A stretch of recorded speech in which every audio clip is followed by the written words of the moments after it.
What is up, everybody? It's your boy Phil Shock and the Nice Hedgehog here with our. Hold on, I need to double check the name. Forgot to do that. That's my bad.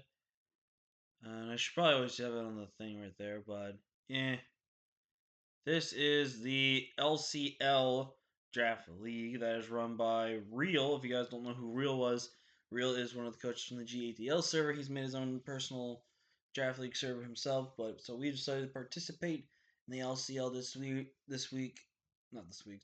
season. So definitely looking forward to playing against some new people, some familiar faces, and stuff like that. So with that being said, let's go ahead and get into this. If you guys are excited, leave a like if you haven't already. Subscribe if you're new. Join the Phil Shocker crew today because you'll be feeling with the king of the crew. So let's break down this draft. So we had, unbelievably enough, the first pick in the draft out of, I believe it was 12 coaches or 14, one of the two. I don't really remember off the top of my head. So I had first pick. So I had a lot that was really on my mind on what to get and what do I think was going to be, because I basically had to get mine at the best value advantage. Basically, meaning I had to get probably what was the best stuff right around what I could get.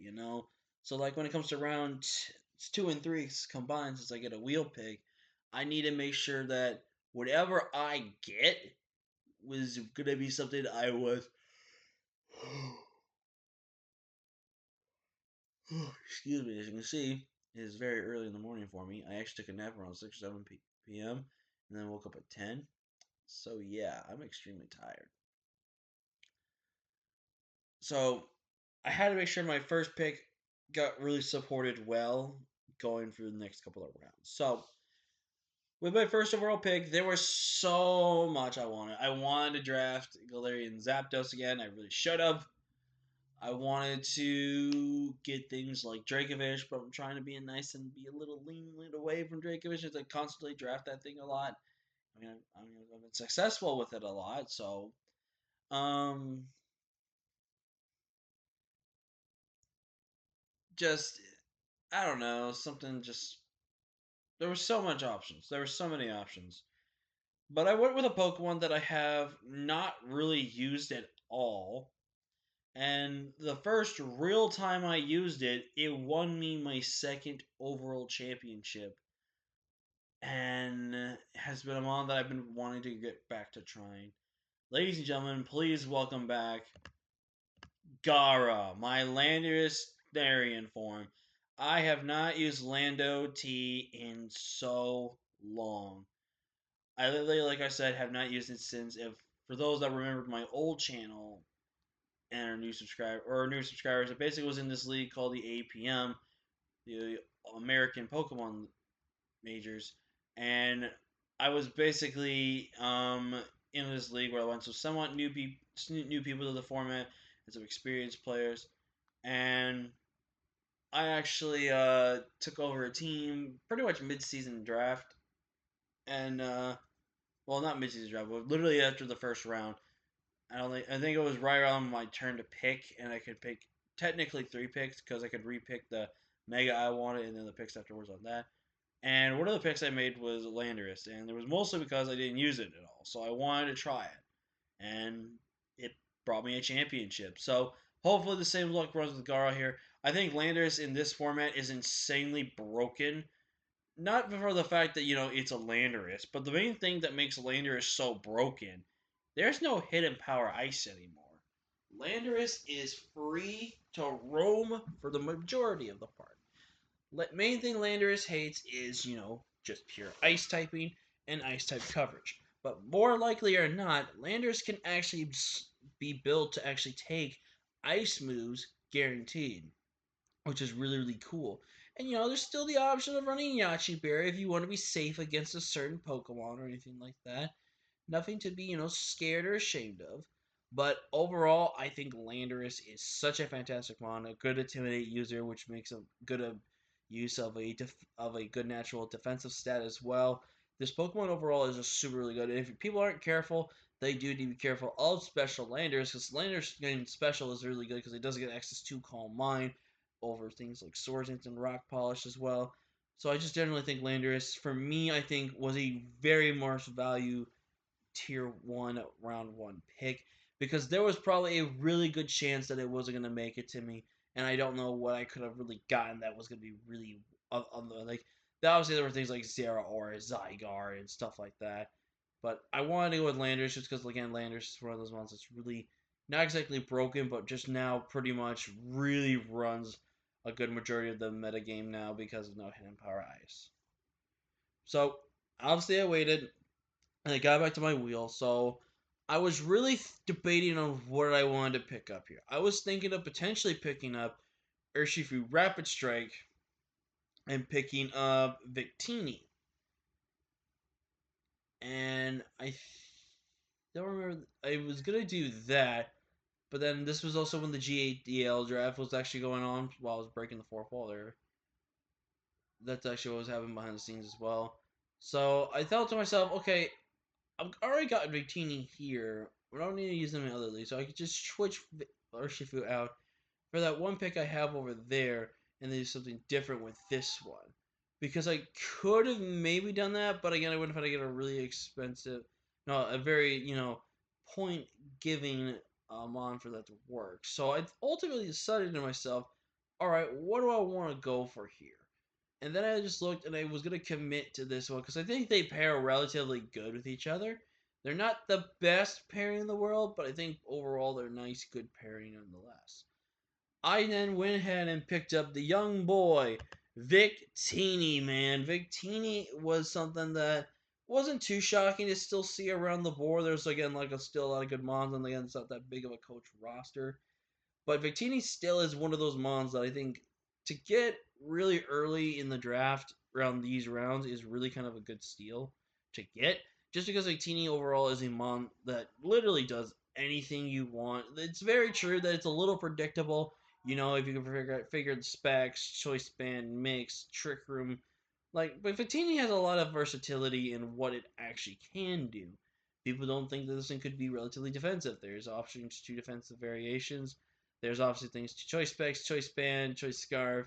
There's just so many ways Victini is run, and I just overall think I'm gonna enjoy using Victini and hopefully run the magic. I don't ever really get to use Victini just because there's always those better fire types I like to have, and also Victini also just keeps getting drafted before I can draft it, and I don't know. Victini is just one of those Pokemon that I really really like and really hope to use to success. I've only used Victini in draft at least twice, I think, for draft leagues, so definitely want to start getting more adventurous and trying to use Victini. But to pair with Victini, I picked up one mon that we've technically have not really used in draft league, but picked up halfway through a season. Ladies and gentlemen, Ellie is back, and we are gonna run Shiny Caparaja. Now, I personally don't really mind, or kind of don't like the Shiny for Caparaja, but here's a story to why we're gonna make Shiny Caparaja this season. In Sword and Shield, my very first Shiny was a random raid that I joined, and I got a Shiny G-Max Caparaja, and we were so close to failing it, but I was able to catch it. And it was literally Brave or Adamant Nature, which was the perfect nature, or one of the best perfect natures for Caparaja. And it had Sheer Force, so it was perfect. And I went with Caparaja for one. I think for a G-Max, this is the fantastically good Steel type. Overall, it's a decently well-balanced Steel type. It picks up a second Stealth Rocker along with Landorus. This also gave me access to Steel Stealth Rocks or Steel Spikes, which do about a...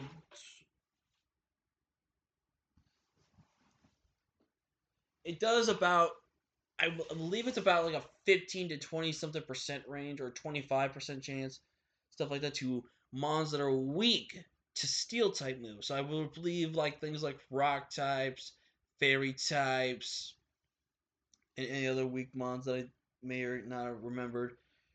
They get really chipped by those steel spikes and or stealth rocks, whatever they're called. But overall, that massive extra chip, along with stacking up things like say spikes, stealth rocks, toxic spikes, just overall really just brings in Landers and Victini just to click a button and easily pick up a KO.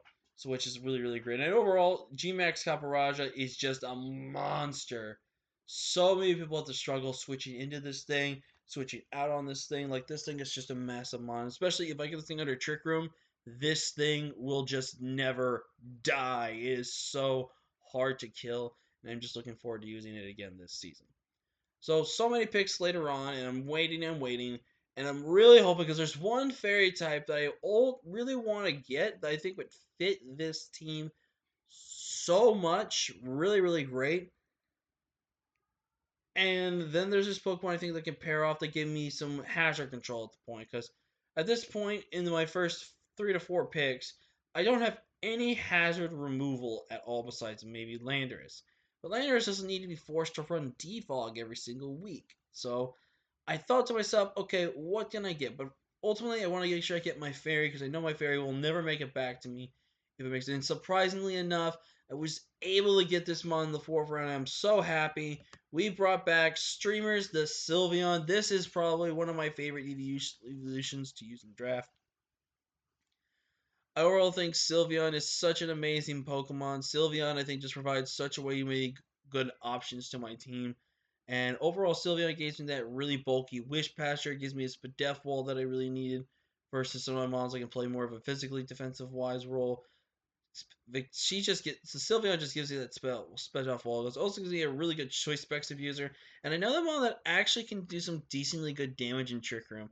So again, you see the kind of the little bit of a theme that's kind of slowly getting there to hint hint wink wink nudgy nudge nudge to maybe like a Trick Room team. But overall, Sylveon gives me a really good mon to abuse choice specs. It gives me a good mon with setup with Calm Mind. It overall just gives me a really good like annoying mon to deal with Toxic Protect. It's also a Heal Bell user, so that way you can help the team with statuses. So really, just an overall really fantastic Pokemon, and really looking forward to trying out um, Sylveon again. Again, I don't use Sylveon all that much, just like Sylveon and Landorus. But again, because there's just certain fairy types that I get that are better for my team. And overall, again, Sylveon just gets sniped. So to pair with Sylveon, I really wanted to get something that was another hazard remover, like I said, but I felt like it would be something that could really benefit the team. And I was looking and I thought, like, why have one type of a mon when I can have just every single typing in the game? And this was a mon I've been wanting to retry for so long, and I just realized I forgot to even have his name on there. Ladies and gentlemen, welcome back, Type, my Silvally. Silvally is just like you never know with Silvally. Like if you want to predict Silvally to come, you predict it to come. But here's what I want you to understand: what Silvally do you know I'm going to be bringing? You don't. Silvally is almost kind of like how Mew works in a way. It's not exactly like a mini Mew or anything like that. It does get like amazing good coverage. But what makes Silvally so different is the fact it gets access to this move called Parting Shot, which means it can basically go in and then lets you get a free momentum movement to go into something just to with basically going at something that lowered stats on a switch in or just in right now, and I bring in them on and just takes that tickle damage. Paired with a weakness policy going in and out with his mon, this thing can really do a lot of damage to the team. Especially since they really buffed up Savali's move. I believe Savali's move normally did like 90, like 80 or 90 some damage. It's basically a fire blast or blizzard and stuff like that, but 100% accurate. That's how powerful of a buff they made multi attack. Which I think personally, if it's a signature move of a Pokemon that's based on his old memory drive he uses, I think should be a strong, probably his strongest attack he gets. Besides things like Hyper Beam, which is stab. But again, Silvally just provides that mon that can be a double typing that we need for a matchup if we really need it. It also provides that mon that just to be a really, really annoying, and overall, I just provided a mon that we really couldn't use and just take advantage of the fact that Parting Shot could just really benefit the team. It was a second also U-turner along with the two U-turners in Victini and Lander. So we have a lot of momentum. Also with baton passing as well. There's so much momentum to phase everything in and everything out. and it's definitely one of the most momentum heavy teams I've ever had so far. Then going and waiting once again, I had to go to the 6th and 7th round. So I was thinking to myself, okay, I gotta get a good grass type that's left, and I still need to make sure I get an electric type. So I was really just being patient, waiting around, and then I was thinking to myself, okay, this is right here. It's probably the best grass type I got maybe going for me right now. So I got to. So we are retrying once again. Good old time to mow, Rotom mow. Now I've never really used Rotom. There was the one time in TBC. TBC, where we went 10-1 and basically went undefeated that league, and then we lost the first round of playoffs. But nonetheless, Rotom was not as a big piece in, but I want to try Rotom again. I think Rotom is one of those mons that is the one of the best pressures in ground type matchups, because ground types they want to switch into your Volt switches, but the problem is if you bring your ground type in, it doesn't want to catch a Leaf Storm to the face. Like even if you're neutral, like say something like Steelix. Steelix still doesn't want to take that grass type move or potentially get burned from a Will-O-Wisp, and then it's like any option for anything like Body Press or any variations of an offensive set. Now you just put down the drain air, useless now. So overall, I think Rotom is super really good. I really love it for what it can do. And overall, I think it's a fantastically good Pokemon. Hopefully, some magic can shine with Rotom, and I can actually use Rotom to kind of use to be a little more of a good one this time. And to pair with Rotom, now originally this was Druddigon for the Fairy Dragon Steel Core, but I looked at my team and I looked what dragons were left, and I should have really got myself a good dragon in the first three picks, but it was too late at that point because of how everything was going. So by the time I already had my tier threes picked, the best dragons to get from tier three were gone. Some of the best tier four dragons that were there, they were also gone. And that's why I settled with Druddigon. But I decided to drop Druddigon because all Druddigon was going to do was offer me a Stealth Rocker. It was going to give me a decent, good defensive Pokemon, an electric immunity. So it, a grass immunity and a water immunity as well. But looking back, it's not as bad to have no dragon type because it doesn't really do me as much else. So I felt like to get two of the three resistances, because the rest of my team can handle the water typing for now, with the other resistance being Rotom and then the next pick, obviously. I went with them on like a pressured water types as well. I went with Vikavolt. Now, why did I go Vikavolt over Druddigon? What Vikavolt does for me, instead of Stealth Rocks, I get sticky webs now. So you really look at this team, you're thinking to yourself now, okay, I just looked at this team being semi trick room and just mid tier speed, and oh, now I just see sticky webs. Oh god, there's something that's going on. I think Vigavolt overall is a really good sticky web user. It's one of the, and also I really need to pick up another special breaker in my opinion, because Savali's gonna probably play more as like a physical. Rotomo, yes, can play special, but plays more support. Same thing with Sylveon. He can just play more support. He's already got really good special attack. I've got two main physical attackers, or basically a third if you count Victini, obviously. But I really want that definitive special offense, and that's what I think I get with Vikavolt here. Bug and Electric really has a long, strong type coverage against majority of the things. It also acts things like Energy Ball as well. So it really handles those really insanely good, bulky water ground types that also just sit in front of it. And so I don't have to keep spamming just buzz. I have the option to run things like Energy Ball on there just to blow them back. But overall, Vikavolt, again, provided another sticky web user and provided another layer of hazards for our team that could really benefit things like Victini, Landorus, and even things like Caparaja. So then I had to wait and wait and wait, and then it came back to me. I had to still get my water type. And honestly, I think the best water was still around was another ground type, but I didn't want that ground typing because they would not have shared in a resistance to grass. So if the grass resistance from the first ground type was from certain differences, I would have picked up that. But sad to say, there was not that many options. But I thought to myself, okay, I've shown I can earn Trick Room. Why not go with a mon that commits Trick Room, but also go with a mon that I'm using the opposite of? Because you guys know in APA Indigo, we're using Galarian Slowking. So I thought, like, you know what? We've tried Slowbro, Gather Slowbro.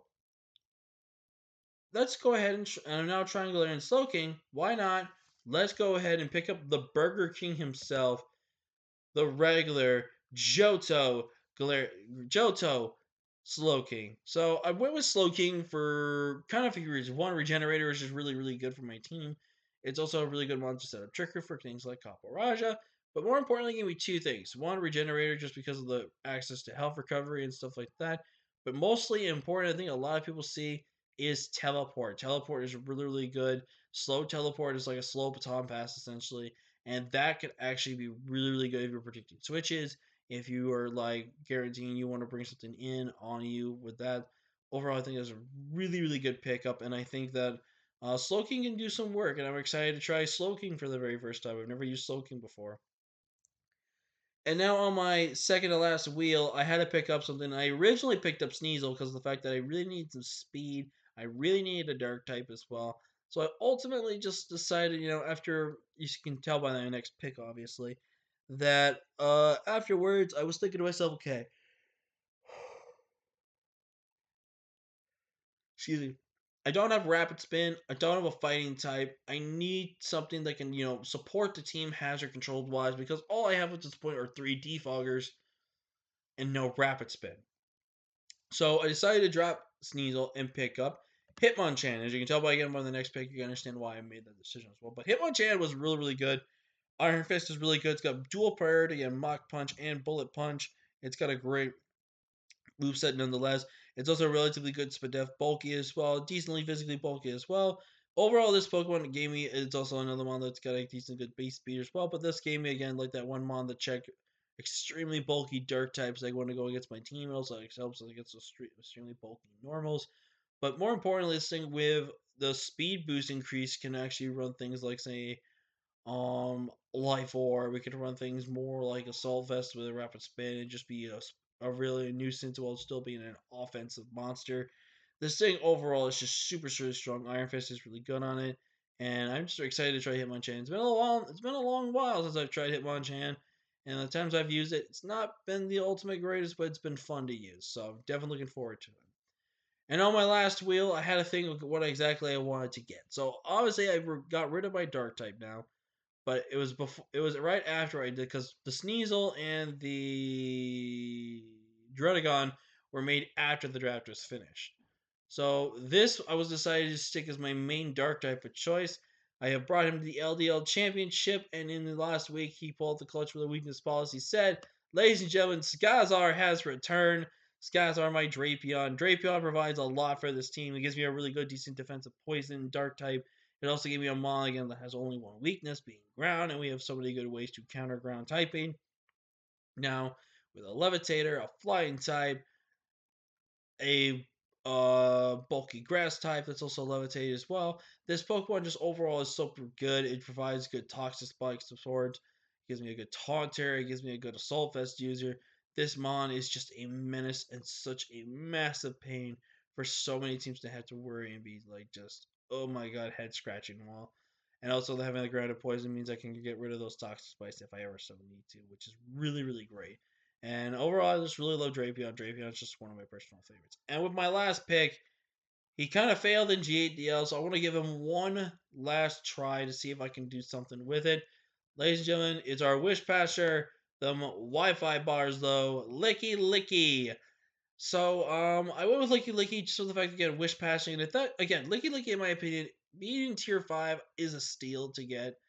I don't know if he's really up there for tier 4, but I mean, you also got to think tier 5's got pushing it to be in there.